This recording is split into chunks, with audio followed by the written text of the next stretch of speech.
Hi-do-ho, drinkerinos! Welcome to episode 14 of the Idaho Booze Podcast with me, Steve Kuntz. Today, we welcome back to the show Sheila Francis, head honcho over there at the Idaho Brewers United, to talk about what the hell happened in her recent battle with the city over funky wastewater bills, the state of the Idaho brewing community, and IBU's upcoming events. In Brew News, we go over some of the devastation from Hurricane Helene on the beer industry and how you can pitch in to help. And then in Friday Night Pints, it is time to unleash the fresh hops. I finally get my little hands on some fresh hop beers and let you know which ones to pluck and which should be left on the vine. All that and more in this episode of the Idaho Booze Podcast. This show is sponsored by Idaho Brewers United, or IBU. What better way to stay warm this winter than at a beer festival? The North Idaho Beer Festival is November 2nd in Hayden, Idaho, and you will not want to miss out. With over a dozen Idaho breweries in attendance, plus tons of other fun stuff, this year's fest will be the best one yet. Save $10 when you buy early at idahobrewers.org for the Northern Idaho Beer Festival, November 2nd in Hayden. Welcome back to the Idaho Booze Podcast. It's time for Brew News. Unfortunately, it has not been a great week for our brothers and sisters that own and operate breweries along the path of Hurricane Helene. A bunch of breweries located in the Asheville area have been destroyed by flood and wind damage caused during this powerful storm. Helene, not your typical hurricane, as it actually gained strength over land and pounded western North Carolina, which is about 300 miles from the coast. The widespread storm surge and flooding took out whole towns, including, basically downtown Asheville is gone. A bunch of little towns surrounding it and other little towns up in the mountains just got wiped out by this storm. Zillicoa Beer Company in Woodfin, which is just outside of Asheville, was devastated, with tanks torn out of the floor and equipment tossed all around. Like it was nothing. Sierra Nevada's Asheville location was closed because of the storm. They said that the flooding wasn't bad. It was just the wind and everything else. All their stuff got knocked around. So hundreds of employees there are out of work for the time being. Highwire Brewing's Asheville location destroyed, with floodwaters rising all the way up to the second floor. They had a beer garden up there on the second floor that's basically now like a gravel pit. Highwire's owners say that they will either need to tear it down and start again or go through quote-unquote heavy repairs. So that's not good. It's kind of scary. New Origin Brewing, perhaps the worst hit, as floodwaters picked up a train car, smashed it right in the building, turning that building into a gruesome pile of blocks and twisted metal. So scary stuff happening in the aftermath of Helene. And there's lots of breweries in the area helping out their comrades, raising money, gathering donations for those displaced by the storm. And it just goes to show sort of what an amazing community the brewing and adult beverage industry really is in times just like this. You can see out there, it doesn't take, a genius to go out and Google and find people who are trying to maybe put a spin on this where they're better than other people, or trying to go after enemies and whatever, using this storm as an excuse, which I think is sickening, because this storm was just awful. This is a really, really awful storm. And I bring it all up because it might be hard to fathom what actually happened in the region, because the videos and pictures, they didn't come out right after the storm, and we haven't seen the whole story told through video and pictures like you think we would here in 2024 with all the, camera phones and CCTVs and Ring, cameras and all that stuff. So it just hasn't been told in a way, I don't think, where you can appreciate the damage. And I'm telling you that for these breweries, for Zillicoa and New Origin, their businesses are gone. They got destroyed. Pictures are pretty rough. And Asheville has become sort of a hotbed for the craft beer industry over the last decade or so, and a lot of these breweries are suffering. So how can we help? Well, the owners of New Origin, who did lose everything but still have to pay back their business loans. They lost all the stuff that made them money. They lost all their inventory, everything, but they still have to pay back those loans. So they've launched a GoFundMe that you can link to on the show notes of this episode. You can find that. You can also search Hurricane Helene breweries on GoFundMe for a list of breweries that need help. Or, tell you what, I already did it. So just hit the link on our show notes that says Hurricane Helene breweries GoFundMe and help them out that way. I mean, we all know this, or at least we should, that breweries, not just a great place to kind of chill out, have a beer, relax, maybe get some food, listen to some music. For some people, these are a lifelong dream and passion, especially for the people that own them, the people that work there. They're devastated. They don't have a job to go to. It's a place to gather. It's for people to go and, have a good time and meet with people. And these ones really need help. So if you have a couple extra bucks this month, please consider hitting them up on GoFundMe and helping them rebuild their dream. That would mean a lot to them. And it would be good to show how us people out in Idaho are looking out for our friends in North Carolina. Coming up next, Sheila Francis. She is back from the Idaho Brewers United. That's the sort of the brewing guild. She's here. We're going to talk about the state of the Idaho brewing community, IBU's upcoming events, and where exactly is downtown Meridian. All that and more coming up on the Idaho Booze Podcast. This show brought to you by Treasure Valley Chevron. Treasure Valley Chevron locations at Highway 55 in Beacon Light and I-84 at Gowan Road have everything you need for game day, fishing trip, or if you're planning a fall camp out. Head to TVC for a huge assortment of Idaho-made beer, wines, and snacks. You won't find a better selection of jerky, chips, or candy than at TVC. Want to win a giant box of jerky? Of course you do. Email your craziest purchase at TVC. I need a picture. I need to see maybe a bag or receipt that says TVC on there. Email all that to idahoboozepod@gmail.com and win a humongous box of beef and cheddar sticks from Treasure Valley Chevron. Welcome back to the Idaho Booze Podcast. I'm Steve Kuntz, and I am here with Sheila Francis. Hey, Sheila. Hello. And we are going to talk all about the state of the brewing community, what's going on. I should say you are the president, dictator at large. What is it? Some people might call me that. Your official title My official title is executive director of the Idaho Brewers United. And you've been nice enough to sponsor our show. Thank you. Oh, you're so welcome. Thank you for this house, by the way. Oh, yes. Our sponsorship dollars, sure. Yeah. Buying houses these days. As we've said before on the show, it is a palatial estate, and we're happy to have it. So look at those views. I know, right? When else are you going to see a septuagenarian hit an orange golf ball? You're never going to see that. Octa. Oh, you think Octa? Maybe the lady in the cart. I think she's just skinny. Anyway. Hey, they're fit. They golf. No, she's fit. Yeah, I golf too. I'm very fit. I'm going to guess they don't have cocktails in their cart. Dude, okay, well. Yet. Let me tell you a little story about Eagle. These ladies drink. I was at the tavern. I was at the tavern the other day visiting an old friend, John, working there. Shout out to John. Definitely not listening. And rude. I know. And it was like happy hour at Seaside Gardens. It was... What is Seaside Gardens? Like a retirement community, like a nice retirement community, right? Seaside Gardens. Drinks were flowing, espresso martinis. Why are you there at 2 in the afternoon? I do things. I had a meeting. With some potentials. I had some people I had to meet with. And it got wild. I'll say that. It got wild. There were people, they were Snapchatting each other, if you can believe that. I 100% don't. They probably weren't Snapchatting each other, but they were definitely texting each other. This one lady was like, I just, what is it called? Airdropped you a message. And the guy across the bar was wow, they're like better than I am with technology. Yeah, they get it. I forget about that. We're here to talk about the state of the Idaho brewing community. You are, like I said, director at large at the Idaho, or so close. Dictator at large. Sorry, executive dictator. Man, the corrections corner is going to be pretty lengthy. I hope it is. I enjoy being corrected. So we are talking about new breweries in the state of Idaho. Just in the last few months, there's been a few. What are some that have sort of caught your imagination, and some that you've kind of... Ooh, my imagination. Some that you've been able to go try, or something you've met with. I have not had the fun times to travel to all of them, unfortunately.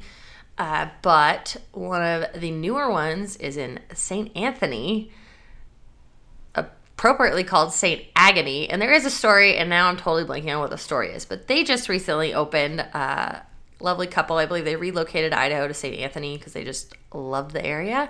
so they are new. Ruckus Brewing just announced they're going to be opening on, I'm going to have to do my own corrections corner. I think they said the 19th. Ruckus. Are you going to look it up right now to make sure that you can correct me? Yeah, we'll do this real time. So they will be on Chinden, next to the Veer Wine Project and Cobby's. But I drove by the other day. Lovely new paint job on the outside, so it's pretty, revitalizing, make their own space. Yeah. He's a very talented brewer, what I've been told. Okay. So This I know. Is Kyle Yes, his name's Kyle. in McKenna.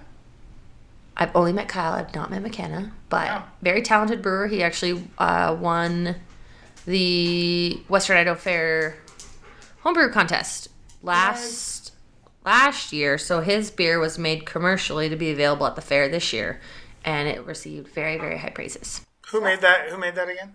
Sockeye. Oh, Sockeye. Sockeye is like the partner sponsor, so they will do a commercial batch of whoever wins. Okay. So like whoever won this year, if I understand this correctly, whoever won this year will get to brew next year with Sockeye in time to be available at the fair. I think that sounds right.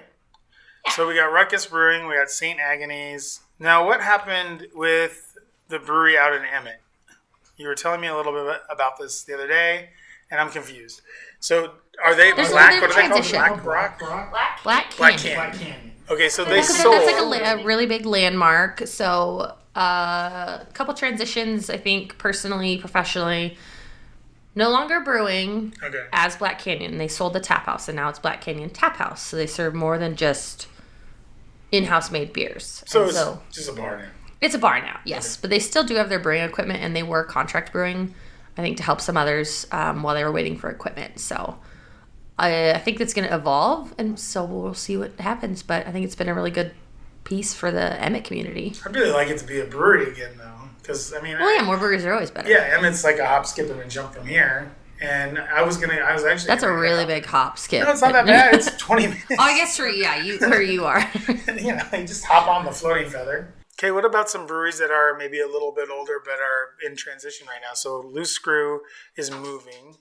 So Loose Screw, moving / opening up a new brewery tap room in downtown Meridian, which is kind of exciting. Yeah. They got their equipment. Equipment's being installed, so that's a big deal. Yeah. Their Meridian tap room that's on U-Stick will still be open and serving. But this will be where their main brewery operations are, and big, beautiful tap room. I think really awesome beer garden. They put a lot of thought and effort into designing the space, which would be cool. And plus, it's kind of shocked me that until now, downtown Meridian hasn't had a proper brewery with brewing on site in Meridian, which is kind of wild for how big Meridian is. And downtown Meridian's cool. But the thing about Meridian is there's like 5 downtowns, right? So okay, like the Old Town classic OG. Yeah. I don't know what else. The Idaho downtown. There's like the village. Not the shopping center, Dad. But I would there's never a million call downtowns. Meridian you would is call so the spread village out. downtown. All I'm saying is... No, the village is the village. The village is not downtown. The city planners of Meridian, I don't think have a city planning degree. I think they have a degree in commerce and business and stuff like that. Because there is no thought process. Well, Eagle Road is a special kind of place. There's a Costco area, 10 Mile and Chinden. That's not a downtown. No, that's a hub. That's like a shopping center that is not what you consider downtown. If you take 10 Mile up, there's the Walmart. You're already talking places I don't know Okay, about. let's do this. The Shields area right there where all that stuff is. That's not a downtown. 10 Mile. They're going to turn it into another village right there. I feel like if you look up the definition of downtown, you're going to find something that involves, one, the city center, a.k.a. like city hall, city planning. Yeah. It's going to be more classic where the city started from and emanated wherever out. City Hall is, right? Is that where... Well, I'm just saying, like, you start and then it grows out from there. I do not work for the city of Meridian. I'm defending downtowns everywhere. So for the sake of argument, I'll say this. Downtown Meridian is that area that you're talking about, like Main Street and Pine and what's the up and down one? What's the Meridian, right? Meridian. Main, Meridian. So like I do love that area of Meridian. I like that downtown area, and there are some the really downtown cool new bars there and stuff. But you're right. This is the first brewery that's going to be there. The brewery. The brewery. The brewery. So they're going to be brewing there. So technically that would fall under your purview in some sense. Yes. So to be a voting member, to be eligible, you have to have an active brewing license within the state of Idaho and taxable production reported to the state and TTB. Mm-hmm. So technically right now, I think they're in the process, they're licensed, but they're not brewing yet. So they're in that like limbo zone of almost a brewery. Nice. So I think they're going to get there. Jimbo's a good dude. He's going to get that going. And then... Well, and it'll just alleviate... I mean, they could do some fun stuff on site versus getting everything shipped in from there. The barrel stuff there is incredible. I have not had the pleasure of going out there yet. Let's go right now. I need to, like, prepare myself just knowing that Every they, like... 15%. Yeah. You can just, like, go there. I mean, you can if you're... But knowing myself, I need a plan with a ride. Mm-hmm. So. Yeah. Well, we'll get you the Lyft app. I think that'll help you out. It'll be fine. We'll figure it out. That's, like, far. It is far. No, I meant from, like, getting there's not a problem. It's the getting home when you look at your Lyft bill going, dang. You don't have to tell me. I mean, I live the same amount of distance as you do from there. But it's really exciting to see the different kinds of beers that they're bringing in, and it's kind of a shame they can't bring in 100% of what you could get in California, but maybe that'll change. Well, getting more into the state of the brewing community, what do we have on tap? What's our next big win? What's our next big win, man? You just had a big win. We're going to talk about it in a second. But what's next? What's happening next? What's on the horizon for IBU? Well, I mean, it's only the sexiest of stuff. It is beer reporting and beer regulation and how taxes are... It's fun. Nice. Paperwork, man. Yeah. Nothing specific yet. Currently just evaluating what's going on, what brewers are doing, and is there room for more efficiency? Because being in a highly regulated industry, brewers are reporting to the TTB monthly. They're paying taxes to the TTB, I think, every other month. Then they are reporting to the state ABC, Alcohol Beverage Control, every month. They are also reporting to the tax commission. I believe some of these are weird where it's like it's a monthly or quarterly or annually, kind of depending on thresholds. But I'm just gathering information right now to see, is there room for improvement? Because holy smokes, that is a lot of regulation and a lot of things to do. Because, I mean, I don't know if people realize how much extra, paperwork goes into the brewing industry. It's a lot. I mean, there's some people that have, like, dedicated people for this. It's way too much. It's a lot. It is a lot. It's surprising because you think about Idaho and you're like, okay. Least regulated state in the nation. Yeah, all that crap. And you've got, at least the last couple of times I've seen him, you've got Governor Brad out there saying, hey, everybody wants to come here and do business. Everybody loves it here to do business. We have da. Well, yeah, if you're going to come and open a textile plant or a yogurt plant or something else, but if you dare open a brewery or winery or distillery, then you're in for it, right? Well, I don't know if that's a fair character because alcohol is highly regulated from the federal level down. Yeah, but it's an intoxicating substance, so there should be regulation around it. But there could be smart and efficient regulation. So up until, oh gosh, I feel like I don't know time anymore, but in fairly recent past. Because you're an eagle. The tax commission was physically mailing tax returns to every single alcohol producer in the state. You then would have to fill out those tax forms, mail them back in. And it's not like you could be like, oh, I lost my form or I spilled my coffee or my beer on it. I need a new form. They would have to mail you new ones because they had little barcodes on the bottom. Crazy inefficient. Crazy. Mailing it out, mailing it back in. Someone had to sort it and then manually enter the tax returns. We have successfully dialogued with the tax commission and now moved all those reports online and they can pay online. That was just one example. And now it's like, okay, if the tax commission and the alcohol beverage control are collecting similar, if not the same information, is there a way to streamline that within the government of how they talk to each other? I don't know, maybe. We're looking into it. But if you only had to do it once versus twice a month, that'd be cool. And hopefully helpful.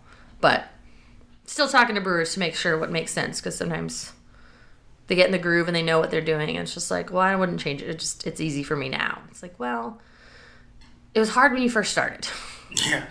Figuring all that stuff out when you first start is hard. I mean, that's a good point too, though, because you do get into sort of a rhythm and you sort of know what you know. And maybe I know for a lot of brewers, they'd rather just keep doing whatever they're doing rather than change anything up. So, but I think that you're fighting a good fight on that one. It's the redundancy in paperwork is crazy between TTB, state, and federal, doing all that stuff you have to do. I mean, just to get a label passed through. Idaho's not as bad. But no, because we don't have state label approval. Yeah. Imagine if we had that. So let's get to the big win that you recently had with the state or city. I guess it was the city, right? This was a local issue to the Boise city specifically. Okay, you just go ahead and tell us what happened. And we've talked about it a little bit on the show. It's basically this water thing that we've been talking about where the city basically tried to charge backwater payments to breweries. So it's a little complicated, and sometimes I feel like I still don't even understand it just because it is so far out of my area of expertise of state law. Essentially, when any business opens, you are assessed a connection fee to the sewer usually it's based on fixtures. I think the type of business that you are, restaurant is obviously going to do more than a t-shirt store in terms of water usage. And sewer's not the only thing. There's, impact fees as far as in the Boise area, Ada County, how much are they going to impact the roads? There's just all sorts of these fun fees that just add up over time. And so with the city, they had come to realize, because it's all it has to do is wastewater. Beer uses water, and in the process, water goes down the drain. And with it, sometimes yeast biosolids, like some of the barley, they use some of the chemicals, so obviously those get diluted or neutralized, and they're ending up in the drain, and those require treatment. Over time, the city came to realize they weren't assessing breweries properly as far as their initial connection fees. Sure. And so there was a disconnect in what they were hoping to reassess, although there's a difference of terminology that we still don't quite agree on. It felt very retroactive to the brewers of... I gave you all my... said reassess. I guess they had a different term for it, and I still don't quite understand it. But essentially it was... We're going to reallocate some funds. We didn't charge you enough. Like, you're using more wastewater treatment resources than we charged you for initially. And so they wanted to reassess breweries. And some of the figures that were thrown out and were put out there were detrimental. I had conversations with more than one brewery who said, if I have to pay this bill, I won't pay it. I will close my doors. I will be done. Boise Brewing went to Idaho Statesman and said that it was a $70,000 bill. And they were not alone in that. So there were some that were 70, some well into the six figures. Let's look at a couple of the breweries that would have been most impacted and breweries. Pretty much every single brewery in Boise City. I mean, let's look at Payette would have been one because they have that big new brewery there. Barbarian would have been one because they put one because this was also Garden City too, right? So Garden City assessments haven't happened yet. Okay, so it's a little weird that the city, Boise Brewing, Highlands Hollow, the Ram, Clairvoyant, Payette, Sockeye. Payette, I would say Payette and Boise Brewing are probably the ones that. And Sockeye. Oh, and Sockeye. Okay, sure.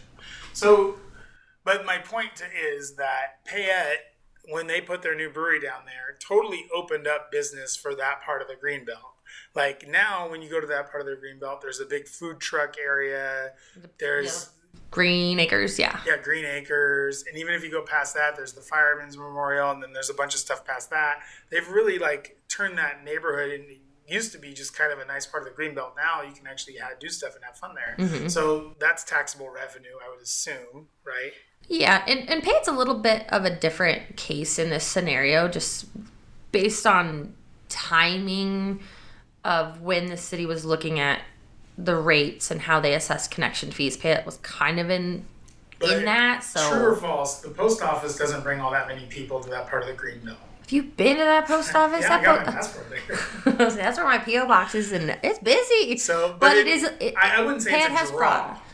Payette has brought in, that was kind of a lull in that area of the Greenbelt. The more egregious example to me is Boise Brewing, because Boise Brewing basically turned a whole part of downtown that was nothing into a pretty awesome spot now. Isn't it wild to think that there was nothing next to them? It was just them, and you could park anywhere. Now there's no. Oh, yeah. Was it a dirt lot even? There was a dirt lot next to them, and now it's like these super fancy apartments. Apartments. And they were patient enough during the process of renovating that street to make it a quote-unquote festival street. All the time. There were street closures. You couldn't even get there half the time when they were first opened. Yeah. And not only that, but they've been able to grow and kind of become bigger and better. And then eventually took over the City Weekly building and put in a restaurant, all that stuff. But Corrections Corner. Yeah. The Boise Weekly building. Oh, sorry. That's Salt Lake City Weekly. Yeah, you're right.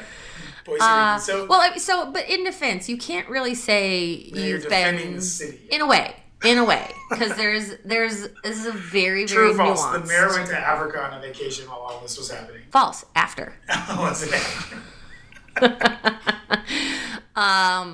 So, and that was part of our argument is we need to have a better discussion because these breweries are building the community. They are bringing people. They are critical parts of the community. Like, I really cannot name another industry that's as generous as breweries are. It's not even close. I really can't. So but not even that, but also that it's just so well documented. You can go to anywhere. Go to Pocatello. Go where Penny Pink opened up there in the railroad district. Shipyards. I don't know what they call it. A shipyard, a train yard. Yeah, go back 15, 20 years before that was open and see what was going on there. I definitely, I can tell you for a fact, it wasn't metered parking and I don't think there's meters down there. There's some meters down there, probably. I don't know. I haven't been there in a while. But anyway, you see my point. Yeah, I do. But so in that respect, the city did listen and they came back and said, okay, we're going to put a pause on this. Let's have a conversation. For this year. And they worked really hard and they came up with a better solution because breweries do use wastewater resources. If you're using resources, you should. There's no doubt about it. But also, so they came back with a better solution that is still going to cost breweries money, but nowhere near the realm of what it was. Can we talk about Garden City for a second? Yeah. And Nampa. What are the main draws for a brewery to open in Garden City, would you say? Well, it's probably changed since I've really looked at it, but initially it was inexpensive real estate, or less expensive, I should say. Yep. And the utilities were a whole lot less. Yeah. They gave them water, I think, is what they did. They don't give you water. It's just I feel like really it was inexpensive. So that leaves the next question. The city is doing is going back on that and saying, whoa, we didn't realize you were going to be... Water usage is different than wastewater. Sure. So they're two totally different things. It's like water coming in is run, at least in Veolia handles the water utilities, but the wastewater treatment is a city utility. Right. And what's complicating factor, the city of Boise, the Garden City contracts with the city of Boise to provide utility services. Yeah. Now, I don't know anything about contracts or how those are structured, but how will it shake out for anyone who's in Garden City? If every single brewery in Boise has been subject to a significantly higher fee, and some of these connection fees, I mean, one of the breweries I think estimated at if you're going to add capacity, it's going to be $600 a barrel. Jeez. For your for your wastewater connection fee. Everybody out there, just to realize why this is so important, is because $600 a barrel. You can't make $600 on a barrel. That means that because of what the city is doing, and they're not putting it up for a vote, they're not allowing anybody to talk about it. They're not. It's just basically Sheila defending everybody here for this thing, and her. We have discussions. There's like a clown car outside of lawyers too, so she has Eagle. They can't leave the city limits. They have to stay back. So basically, it's an ongoing discussion, and they are working on it. Well, what's going to happen is. The city and their infinite wisdom on their little vacations and everything else they're doing down there at City Hall. You are feisty. I don't like it. I don't like it at all for a lot of reasons. And one reason is because you're going to have pints that are going to be $10, $12. And we know breweries can't do that. We already have $8 pints. Why can't they do it? There's $8 pints everywhere. But I think except for Gem Brewing. That Gem State Brewing only one. I think you'll find some of those breweries, they're very, very conscious of their pricing and are very wary if they are going to make an increase by a quarter. Let's say the city decides to do half of that, $300 a barrel. And that's for new capacity, I should say. That's not what they've already paid. Right. So they do $300 a barrel. So that means either all these breweries that are looking to hopefully distribute out to the rest of the state or out to the rest of the city will either have to pull everything back to be in-house, or they're going to have to start charging $300 for a half barrel beer. Which, I mean, what would you say is the average keg? 165, 185? Probably 185. To compound that is just the straight up connection fee. That doesn't go into it's the not the sewer fee. monthly, it's not monthly sewer It's just whatever this made up fees. Connection fee is. Which we're still working on, and there's a lot of education to be had. Breweries are really misunderstood, I'd say, on a city government level, and not just by sewer, in general. I've come across this a lot. Breweries are really misunderstood, and they're unique. They're special. They do things a little differently. They require different resources, and so it's a lot of lift to continue to educate city officials on what breweries are and what the resources that they actually require are. See, that's why you're the executive dictator of the IBU, because you're much more political and much more level-headed than me. I would go in and I would be like, look, you people. One really bad place to start. I'd be like, look, I don't know if you remember Broad Street before Boise Brewing got there, but there weren't a lot of meters. I don't remember Broad Street before Boise Brewing, really. No one does, because it wasn't really there. It stopped like at the 5th or whatever. They had to plow it through. So there weren't any metered parking. That all goes to the city. There weren't any meter maids walking around there giving out tickets. That all goes to the city. There weren't any apartments bringing more people to downtown to live down there and work down there and eat down there. That's all taxable income. I would say it's a wash. I'd be like, you know what?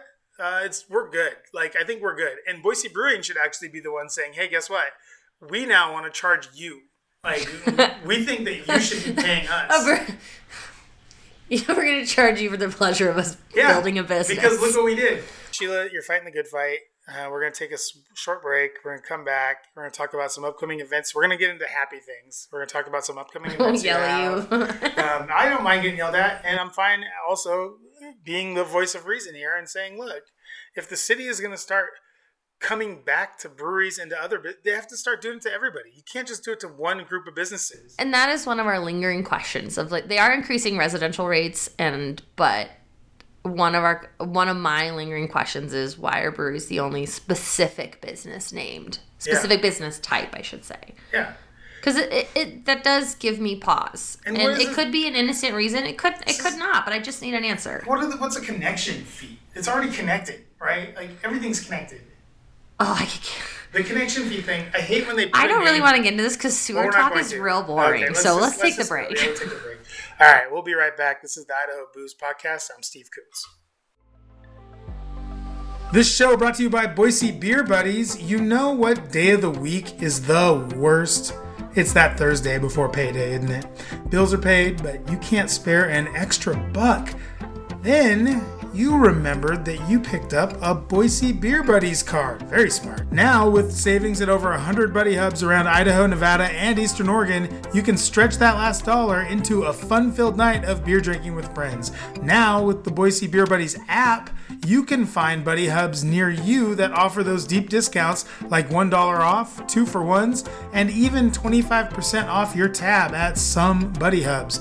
Get that Boise Beer Buddies card today and use the promo code BOOZEPOD, that's BOOZEPOD, all one word, to get free Boise Beer Buddies card with the purchase of one. That's a BOGO. Buy one, get one free. That's BoiseBeerBuddies.com, promo code BOOZEPOD for 2 for 1 Boise Beer Buddies cards. Welcome back to the Idaho Booze Podcast. I'm Steve Koontz here with Sheila Francis. Hey, Sheila. Hello again. She is here from the Idaho Brewers United, and we are getting into it right now. I'm not afraid to say it has been a spicy conversation filled with all sorts of back and forth and repartee. Well, you're wrong, so. That's not going to stop me from saying it, though. Why would that? It hasn't so far. Why would it now? Good point. Let's talk about upcoming events for the IBU. This is one of the things you offer, not only the breweries that you represent, but also the people out here, me and everyone else that enjoys beer. You guys actually do put on events. And what's coming up? What's your next event? What do you have in the future? How's that all going? Do you need any help? Can I set up anything? You can lug tables anytime. Oh, I can't. Yeah. Yeah, I gotta buy your ticket. Head back. Buy my ticket. That's hilarious. Like, I've never bought my ticket. So talk to me about what's coming up. You've been to events for free because you were a rep.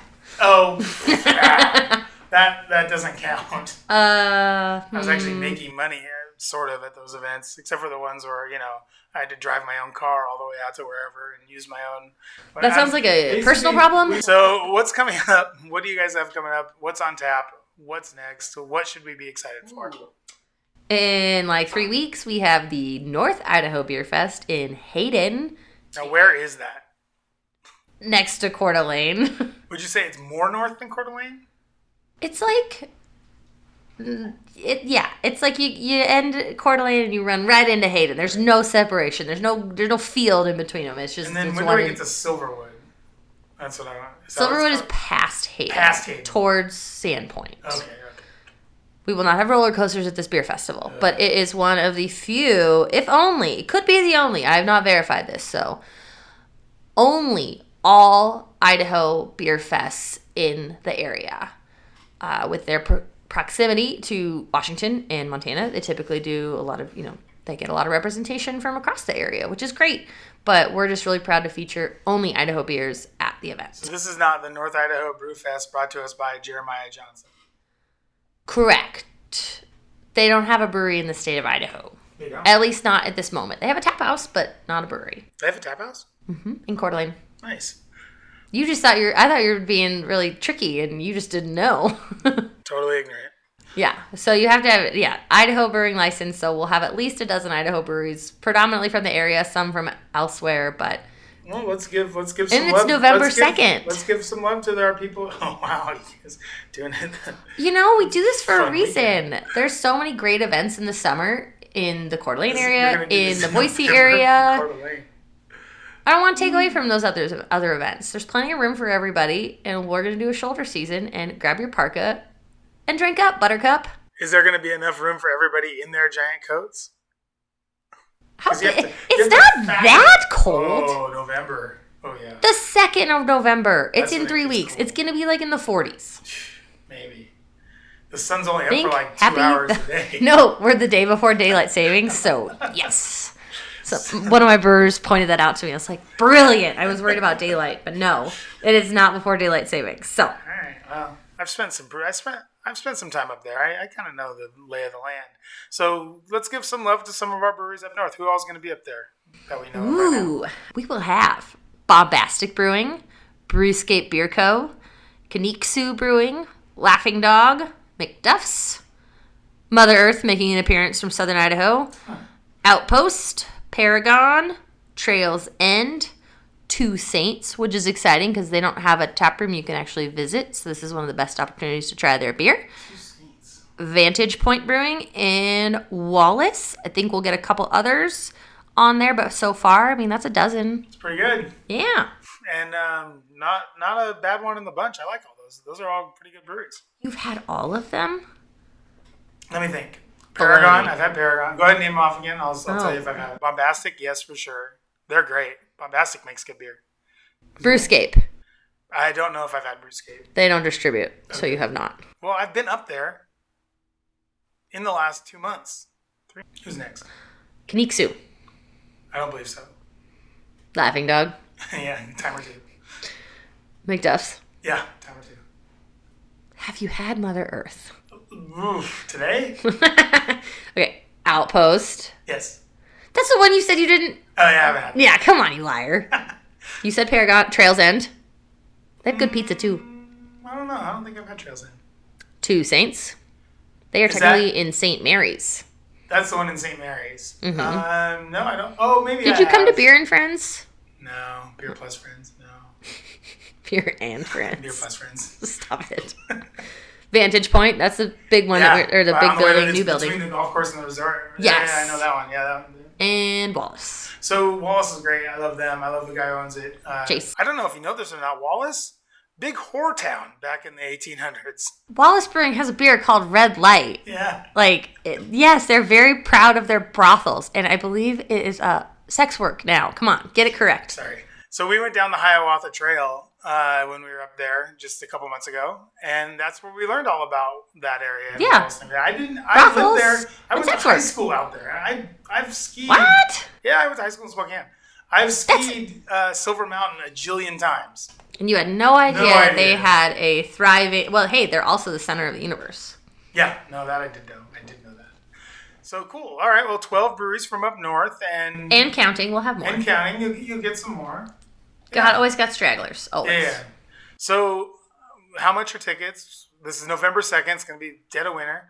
How much are tickets? Way to sell Where it, can Steve. we buy them? It's going to be a good time. You grab your parka and drink up. You're going to be fine. It's going to be great. Tickets are $35, and it's unlimited samples, 12 to 5, and we're in McIntyre Park. Oh, nice. And I got a tent. Don't worry. That's In an Hayden. ordeal. This is in Hayden. In Hayden. Technically, it's next to Hayden City Hall. Oh, wow. And would you say it's downtown Hayden? You know, I don't know, but it would probably be pretty close to it. Well, let's hope It wouldn't be in the shopping center on Government Way. No. Although this is on Government That's Way. Costco. There's only one road Costco in is Hayden. Costco is at the shopping center in Government Way there. So that's downtown. Huh. Interesting. So this A is Costco gonna- can be there, but a Costco does not make a downtown. I think in Hayden's case, it kind of does. What's next after that? Then we have something else in the cold, right? Well, Destination Beer, of course. Destination plus beer. If you want to get it right, it'd be Destination : Beer. I like my use of punctuation. This that is it's the not one that I typical. want the free ticket for. Is Destination Beer. You have to earn that one. Yeah, I'm trying. But really proud of that event. This is going to be our eighth, maybe I was even gonna say ninth. 8, yeah. We started in 2017, and we took 1 year off. I was there in 2017. That was a lot of fun. It's at the Ponderosa Center, Ludwig Terrace. Gotcha. So it's an event kind of lot at this point in time. It'll eventually be developed into a cool event center. Eventually. So Yeah, as soon as McCall gets a break on some money up there, as soon as they get some money up there. No, this is a nonprofit that they're fundraising by themselves right now. Yeah. Don't talk about stuff you don't know. I know about McCall. You don't know about the Ponderosa Center.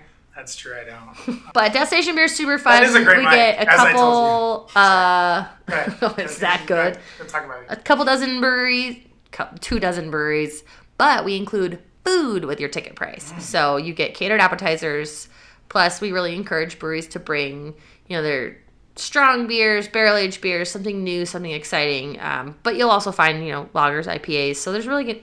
It's a really wide variety tap list that is something for everybody, and it's just super fun. So when you first broached this to me back in 2017, I was still working at Edge. I said, well, what'd be fun is in Aspen every year they do a barley wine Big festival. beers and barley wines. Yeah. That was the inspiration. Yeah. It was harder to get a lot of big beers and barley I wines. think we at did Tom. pretty good as I don't remember the night. Oh, from that first year, Yeah. I think a lot of people understood the assignment, and Yeah. yeah. I remember Mike Wesley and I getting into a fight on the side of the road somewhere. That was a different year. That was not wasn't that year? 2017. 18? No. It was 18. Good times. Destination Cold Beer. Beer is, I think it's my favorite. It's my second favorite event of the year. It is. It's my second favorite. Who do I lose to? Oktoberfest. All right, that's up. fair. It's coming right up. And It is this weekend. that is a really good segue on my part. I'm getting really good at this. And so Hoptober Festival, not your thing, Boise Brewing's thing.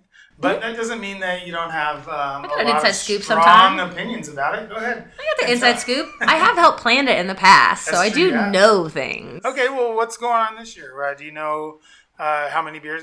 Lance talked about it last week. We don't really need to get into it. But the reason why I like Hoptober Festival, and maybe you like it for a different reason, is because I get to see it's where all my friends are. Yeah. Everybody's there, right? It's downtown Boise, and a lot of reps really like being there as well. That's why it's one of the fan favorites for not only consumers but for reps to be brewers, there. And brewers, yeah, brewery reps, owners. brewers. I'm looking more like the reps. I don't know the reps too much anymore, but I know the brewers. I know the brewery owners. Like those are kind of the guys and the ladies. The brewery people that work within the breweries. Yeah, the people that are being and then your regulars currently being railroaded by the city. Those people. Just stop it. They're my friends. Yes, and you'll see a lot of familiar faces with consumers, but it's really cool because everyone has to have a fresh hop beer on tap. Mm-hmm. So that is special and unique. The attendance-wise, they're getting up there to be one of the larger fresh hop festivals in the area. For sure. And not everyone gets to do a fresh hop fest. No, it's the largest fresh hop festival in the area. What's big? Okay, I was saying Pacific Northwest. Oh, well, yeah, that's not fair. There's a lot of I meant in the region, I guess I should have said. Region. I was going to say in the area. Does Meridian have one? Colin had this was something that Colin, I think, had in his brain from the very, very beginning was fresh hop. The whole Hoptober Festival.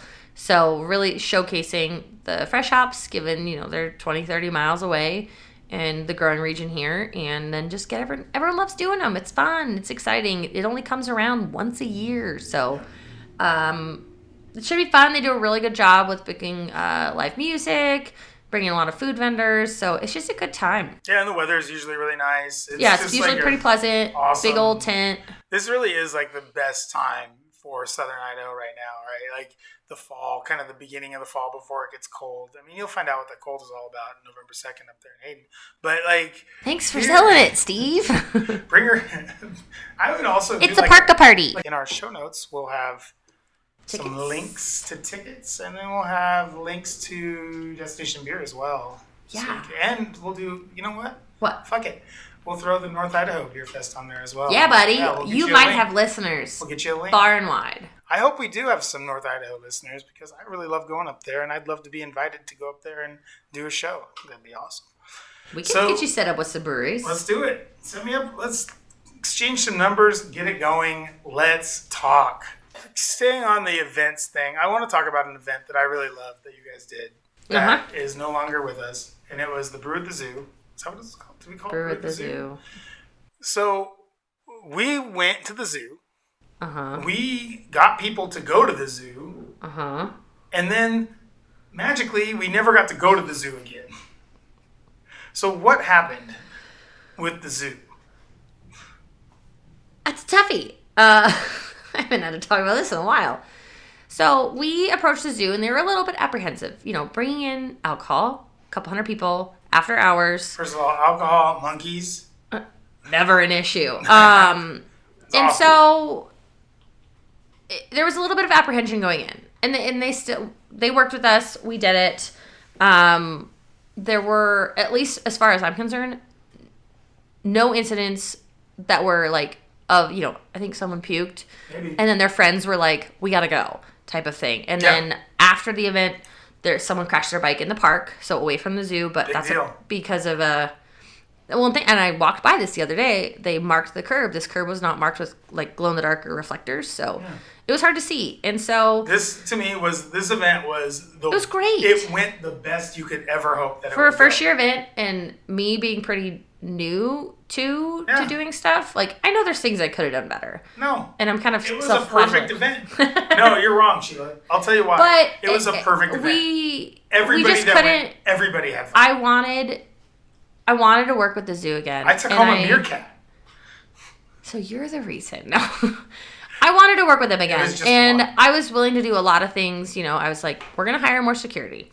We're going to change how we do the sampling. We're going to do this just to alleviate some of the concerns. And it just didn't go far enough for them. Here's where they got you.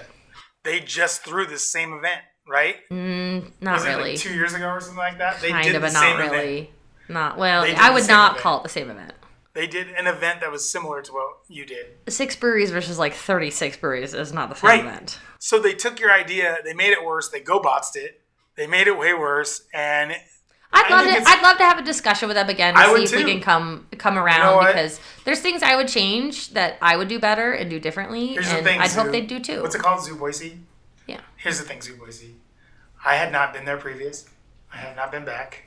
Well, it's like adult night at the Discovery Center. It's just fun. And if if you really want people to enjoy the zoo, you have to have a reason for them to go there. And the meerkat exhibit is fun, but it just ain't it. You need these kind of events.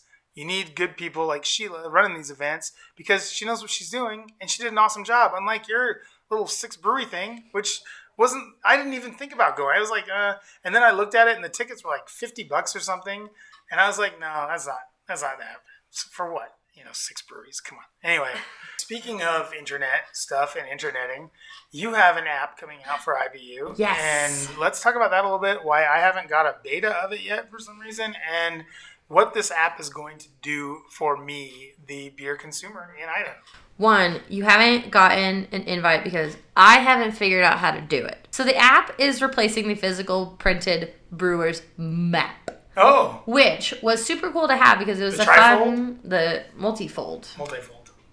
Was it like the What Marauders? Makes it a trifold? Is it like the Marauders map? It was like... Well, trifold is 3 folds. So it had a 4th fold. Oh, it did? Quad fold? Wow. Because it went open. Okay.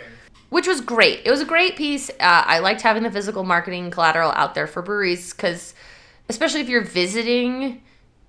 I don't know if you're like me or Steve, you generally are like, oh, I'm going to go find a brewery. And then you're like, oh, what's the next brewery?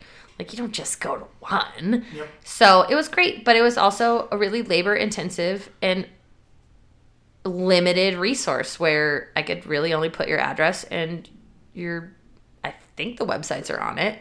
But that's it. That's all there was. And it was instantly out of date. If someone closed or moved or opened, instantly out of date. In the year of our Lord, 2024. Right?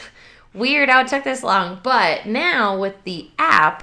there's going to be we'll be able to keep it constantly updated. So if there's a new brewery, we'll be able to add them pretty quickly. And it doesn't require anything on your end to figure out. Or if somebody closes, we can delete them. Or someone needs to change their hours. That's amazing. Their hours are in the app. Each brewery is going to have their individual profile that you can click on and find out, oh, do they have food trucks? Oh, here's their hours. Oh, they offer trivia nights or something. So it's going to be a lot more user-friendly because you don't have to, find it and then go someplace else to find the information. It's going to be the information's all there. It's going to be a lot more user-friendly than a piece of paper. Correct. And we're gamifying it because what fun is it to go to breweries and not check in and win something? I got to get my swag. Yes. So... visit breweries, get rewarded, and they keep doing it. We're going to come up with a better tagline than that, I think, right?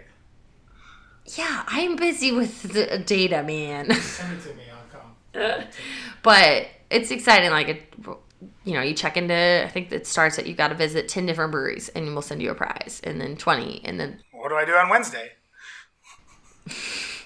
Okay, there's going to be some caveats, though. You have to wait 30 minutes in between each check-in to allow for responsible consumption and enjoy yourself. You're not there just to, So is it responsible consumption or am I enjoying myself? Which one is it? They can happen at the same time, okay, Steve. You say so. But I'm excited just because it'll give the consumer a lot more information than we've ever been able to provide. And frankly... sometimes it's hard to find the brewery information. Some of them, they're really, really good about Instagram or they're really, really good about their website. So, yeah, this is great. I think it's going to be awesome. It's called the Idaho Brewers Trail Map. App. Oh, you took out the word map and added There's app. no M. There's just APP. It took out the M, added a P. Is there any punctuation in there that I should know There about? is no, dang it, missed opportunity. So it's not Idaho Brewers plus app. Plus app. App plus. Minus app. Well, that's awesome. I can't wait for that to come We'll be out. making a formal announcement about its availability. I'm really hoping early next week. I'm currently herding cats right now, so breweries need to claim their profiles. This is what I need them to do. Press conference or something. So, ooh, yeah. You had some corrections for me from the Payette episode that were pretty funny. I don't know if you remember them or not. Oh, I feel like I've got to check my text message, but... yeah, go ahead and let's hear it. You wanted to do... originally what you had told me was you wanted to come on... I was going to leave you voicemails. Yeah, you were going to leave. You should still do that, actually. That'd be awesome. Just leave, not voicemails, but voice notes or whatever that thing Peyton Manning uses to talk to his brother, the voice note thing. Just send those over, and whenever you have a correction or two, send them over because I do need to be checked. I will just go off. I have a microphone. I have a computer. I don't see any reason why I can't just say whatever I want. There's a lot to be said about that statement, but no, it's funny because I was sitting in the Madison, Wisconsin airport catching up on a couple episodes, and you kept calling Outlaw Wrangler, and it was making me crazy. I did that. And it was called Outlaw. I loved Outlaw. I know. I It was a big fan of rebranded Outlaw. to Rustler, so it still exists. So in the future, we're going to hear from you. We'll get some corrections. You'll listen to some wacky thing I'm going to say, and you'll send me a voice memo, and you'll tell me exactly, and we'll put it on, right? Sure. So, Sheila Francis from Idaho Brewers United, thank you so much for coming on the show today. Really appreciate it. Thanks for coming all the way out here to beautiful Eagle. Beautiful. I'm glad I could see what my sponsorship dollars are doing for you. I just want to say thanks again for coming on the show. We're going to be right back with some fresh hops in Friday Night Pints. Right after this is the Idaho Booze Podcast. I'm Steve Kuntz. This show brought to you by Like Button. Are you the owner of a small to medium business with a digital agency that will not stop pushing products you don't want or need? Are you tired of the bloated bills and excuses for failed campaigns? Are you getting tons of compliments on your creative but stagnant sales? Try Like Button. Like Button offers a slate of products and marketing options for half the cost of other big agencies. This month, Like Button is offering you, the listeners of this podcast, one single email blast for just $1,500. No contracts, no retainers required. That's a savings of over $1,000. So that's one single email blast for just $1,500. Go to likebutton.us today and see why you should hit that like button for all your marketing needs. Get back to doing what you love with Like Button. We're back with Friday Night Pints and kind of a fun week this week for beer tasting. We did have a new brewery come into town, Vice Beer, from Washington, Vancouver, Washington. So just on the other side of the river from Portland. Went to their market open event over there at Good Apple Tap House. And sorry to say, no swag for your boy. Didn't get a pencil, didn't get a hat, didn't get a t-shirt, nothing. Didn't even really meet anyone from the brewery. So that was a little disappointing, but it's all right. We still had a good time over there. Tried the Pilsner. It was nice and crisp. No lingering lagery flavors. Sometimes you get that kind of skunky lagery flavor. Not so here. Nice and crisp. Kind of hoppy for a Pils for me. A lot of lemon, a lot of grassy hops in the finish. Beer was good overall. I would get it again, but again, kind of hoppy for a Pilsner, but a nice little beer. So nonetheless, pretty good Vice Pilsner. Try that one if you see it. And they had a fresh hop, and it was a hazy. It was called Dot Matrix. Very tropical on the nose.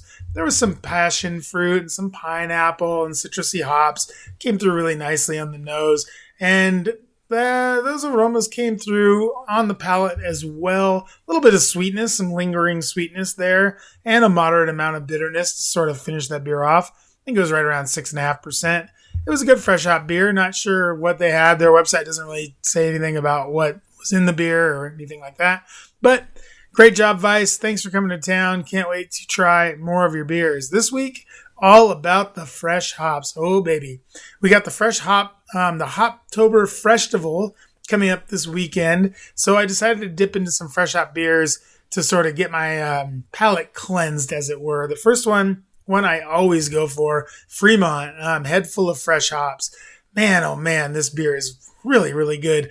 They went in with some experimental fresh hops in this batch, used HBC 1019 freshies. The beer, super tropical, almost like a pina colada with coconut, pineapple, passion fruit, melon, peach, all in the nose and in abundance. It's just right out there. It just hits you in the face. So those aromas just, they come out, hit you right in the face when you open the can. Really nice. That pina colada flavor comes through in the taste, but not overly so. So if that's something that's going to turn you off, don't be scared by it in this beer, because it's not like a crazy amount. It's just enough to where you're like, oh, that's kind of tropical and fun. Nice amount of bitterness that finishes the beer off nicely. A good lingering sweetness as well.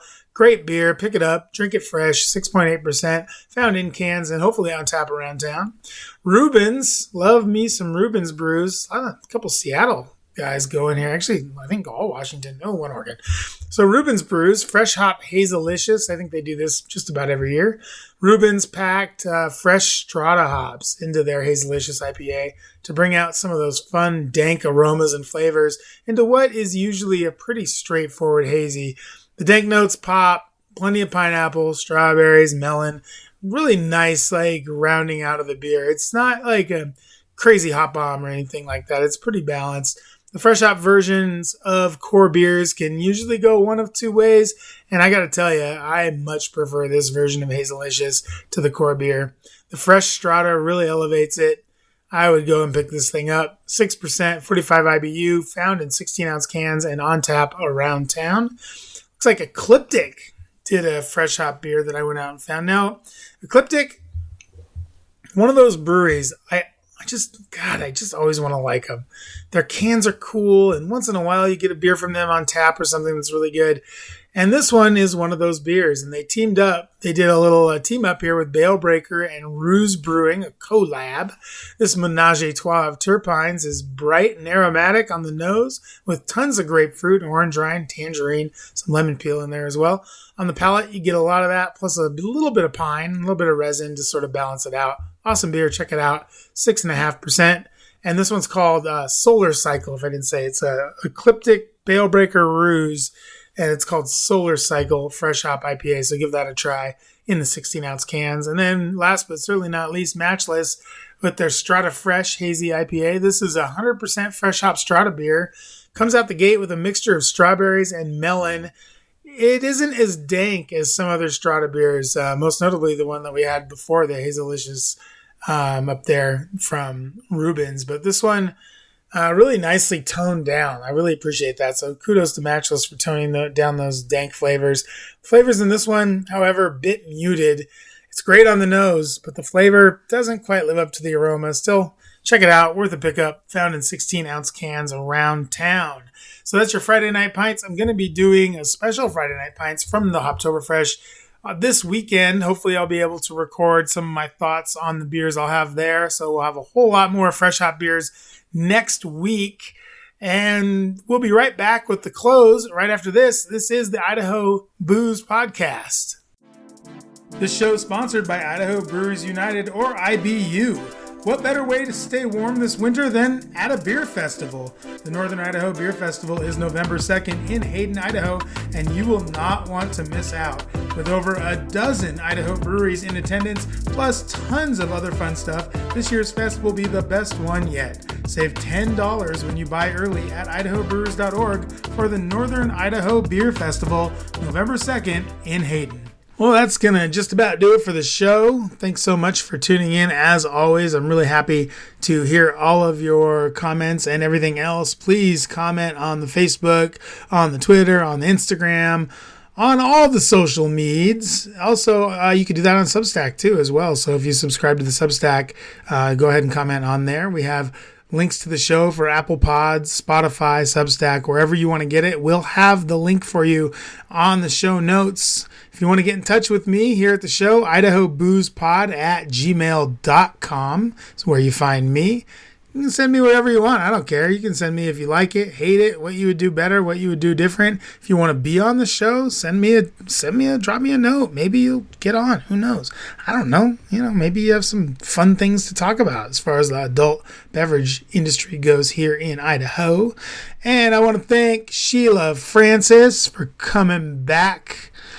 She is great. She's a really good friend. She does a great job for the Idaho Brewers in the Guild, and she's a good guest. So thanks a lot for coming on, Sheila. Really appreciate that. I want to thank everyone else out there as well. And just a reminder, you can hit up those GoFundMe pages in the show notes to help out those breweries in North Carolina that lost everything because of that Hurricane Helene. Fucking Helene. What else do I want to say? Oh, yeah. Let's see those pictures. Go to Treasure Valley Chevron. They're a great sponsor of the show. Go check them out. They're at Gowan Road, 984, Highway 55, and Beacon Light. go buy some weird stuff in there. Take a picture of it. Show me a bag. Show me a receipt. Show me that you're in front of the store, whatever. And we'll get you a ginormous box of jerky, courtesy of Treasure Valley Chevron. Just take those pictures, send them to idahoboozepod@gmail.com, and let me see your weird purchases from Treasure Valley Chevron. Winner gets a gigantic, humongous box of jerky. I can't tell you how big this box is. Also want to say thank you to Boise Beer Buddies. We have a code. The code is BOOZEPOD. You get 2-for-1 Boise Beer Buddies cards. So that's one for you, one for a stocking stuffer, or one for a member of your family, or one for your wife, or whoever it is. So just go ahead, hit up boisebeerbuddies.com. Also in the show notes, so go ahead and click through to that. You'll get to where you can put in the code BOOZEPOD and get your 2-for-1 Boise Beer Buddies card. Last but not least, I want to thank Like Button. Get those email blasts going with Like Button. Just $1,500. You can get yourself an email blast going right now and today. So thanks a lot, everybody, joining the show today. Really appreciate all of you listening, all your comments, all your concerns, and can't wait to see you guys next week when we'll have the owners of Warren Reserve Bitters on. Adrian and Danny, awesome couple of people. They're going to show you all about bitters. We're going to learn you all about them on the Idaho Booze Podcast. I'm Steve Kuntz. Good day and good drinking, everyone.